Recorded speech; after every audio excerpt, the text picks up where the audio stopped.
Salam et bienvenue sur Maroc 24. Pour ne rien manquer de nos prochaines vidéos, faites en sorte de vous abonner et d'activer la fonction de notification. Aujourd'hui, le jeudi 26 octobre 2023, on va vous parler du grand perdant de l'accord électoral entre Sánchez et l'extrême gauche. Sánchez, plus proche que jamais de former une nouvelle majorité au Parlement espagnol, a conclu un accord avec le parti d'extrême de gauche Sumar, l'un des fervents soutiens du front séparatiste du Polisario. Pourtant, cet accord électoral n'a fait aucune mention du front séparatiste dont le représentant en Espagne s'est senti frustré.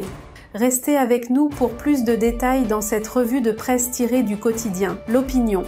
Après l'échec du chef du Parti populaire Alberto Núñez Feijóo à former un gouvernement, faute de majorité au Cortes, son rival, le patron du Parti socialiste et actuel Premier ministre par intérim Pedro Sánchez, est en route vers la conservation de son poste.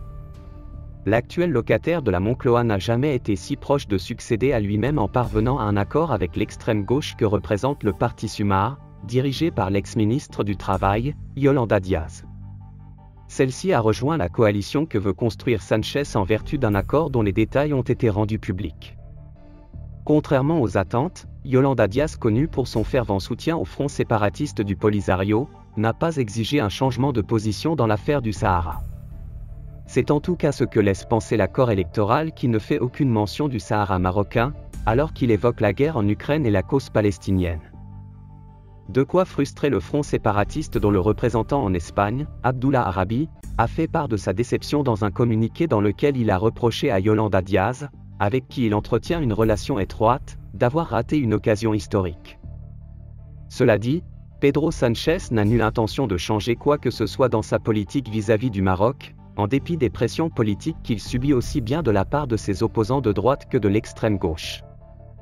Maintenant qu'il a convaincu Sumar de participer à son futur gouvernement, Sánchez a le défi de rallier les indépendantistes catalans afin d'être en capacité de garantir son investiture au Parlement espagnol. Pour rester informé, je vous invite à regarder les vidéos Maroc 24 qui s'affichent sur votre écran.